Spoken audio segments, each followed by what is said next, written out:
Hi friends, welcome to Key to Pictures. How do you get great indoor pictures? And this is part one. So a lot of people are taking pictures inside. That's just, if you live in a climate where it's too hot or too cold to be outside all the time, then you might spend a lot of time indoors. And especially as a mom, I find myself inside with a small baby, trying to capture pictures all the time.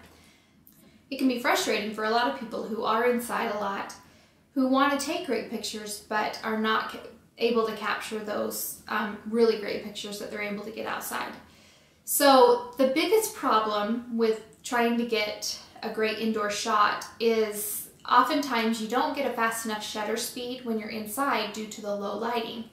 And remember, the reason that you want a fast shutter speed is because if your shutter, so you have a shutter inside your camera that opens up and lets light in to the sensor, and whatever light touches the sensor, it's kind of imprinting and making your photograph. So if you have a shutter that's open too long, it gives you more of a chance to get the camera shake and you get a blurry picture. So if you don't have enough light coming in, your shutter has to be open for an extended period of time to make enough light to create that perfect exposure.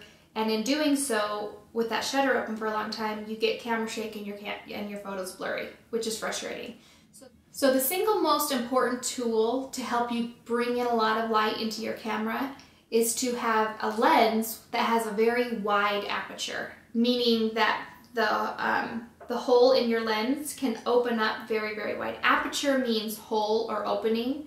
So just think, when you hear a very wide aperture, you're getting a wide opening.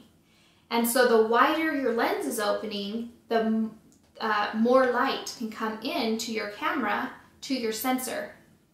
So that's where you're going to get all your light from, not from having your shutter open for a long time. You're going to get it from that aperture open all the way, bringing in as much light as possible so that your shutter can just be open for just a split second and not cause that blurriness. But the only way to bring in that much light is to have a very wide open aperture. So if your lenses only go down to, 3.5 or 5.6, so it only opens up maybe this big, your lens, you're going to be frustrated with trying to get good indoor shots. You really need a low number, a very wide aperture to get those great indoor shots. Lenses that have apertures that open up very wide, that have a very low f-stop, tend to be on the pricier side.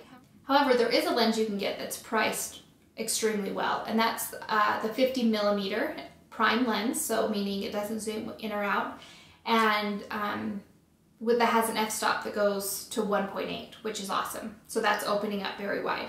And that's usually only around $100 for that 50mm prime. So check that one out if you don't have a lens that goes with a very wide aperture. So another thing to remember when you're taking indoor shots is to get that fast shutter speed is you may have to increase your ISO. So if you look at your camera and you've taken your aperture as wide as it will go, and you've looked at your shutter speed and it's still very slow. So I would say slow would be anything less than 1/125th of a second. So on your camera, I'll say 125. If there's anything lower than that, then I would probably increase your ISO in order to get that shutter speed a little bit faster. Remember, when you increase your ISO, that means that your camera is more sensitive to the light coming in. So which will make it so that your shutter speed will be faster. But just remember, the more you increase your ISO, the more graininess or noise that you'll have in your pictures. But it's a good trade-off. I would suggest increase your ISO before you have a slow shutter speed, because when you're working with those slow shutter speed and your camera's doing that camera shake and you're getting blurry pictures, that's really hard to correct. Whereas, like I said before, you can correct some grain or some noise in your picture with the editing.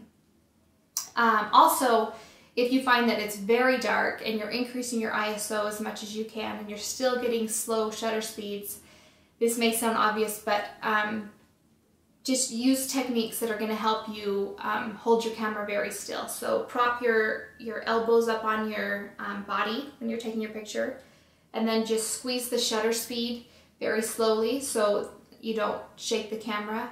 And I always tend to hold my breath too, just so that my body isn't moving when I'm taking that shot.